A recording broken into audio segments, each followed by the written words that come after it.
घरातल्या भिंतीला रंग लावून घ्यावा असं अलीकडे बरेच दिवस ठरवत होतो. ज्या 2-3 खोल्यातनं आपण राहतो ती जागा स्वच्छ असावी, नीटनेटकी असावी. भिंतीचा पहिला रंग देऊन 4-5 वर्ष झाली असतील. आता त्याचे अवशेष दिसत होते. म्हणजे अगदी वरच्या बाजूला तेवढा रंग नीट टिकून होता, खाली फारच महत्त्वाचे बदल झाले होते. माझ्याकडे येणाऱ्या लोकांनी भिंतीला टेकून बसून बसून साध्या रंगाचं तैल रंगात रूपांतर केलं होतं.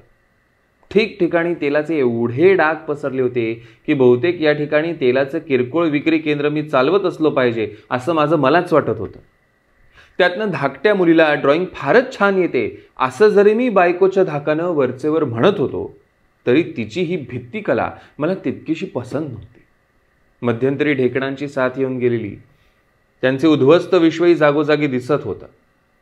म्हणजे हे सगळं बदलणं आवश्यक होतं आणि म्हणून मी ठरवलं की जागा रंगवून घ्यायची, भिंतींना अगदी सुरेख रंग लावून टाकायचा.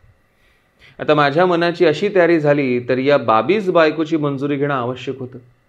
म्हणून मी एके दिवशी तिला बोलावून घेतलं आणि करड्या सुरात म्हटलं, या भिंती बघितल्या ना घराच्या, सगळ्या घाणेरड्या झाल्यात. हे तेलाचे डाग काय, ही चित्र काय. नाही तशी दिसतात ती चांगली, पण माझ्याकडे संशयानं पाहत बायको म्हणाली, बरं मग तुमचं म्हणणं काय. तिची दृष्टी चुकवून इकडे तिकडे बघत मी जरा पुन्हा एकदा करडा सूर काढला. नाही म्हणजे म्हणणं काय असणार, खरं म्हणजे नवा रंग दिला पाहिजे आता, पण मी हिशोब करून पाहिला मनाशी, 10-12 रुपये खर्च होतोय. छे इतका काही खर्च परवडणार नाही आपल्याला. काही झालं तरी रंग द्यायचा नाही असं मी ठरवून टाकलंय. बायकोनं कमरेवर दोन्ही हात ठेवले. ठरवून टाकलं?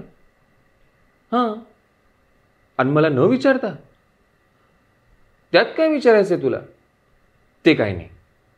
जाऊ द्या, 10 रुपये गेले तर रंग द्यायलाच पाहिजे सांगून ठेवते.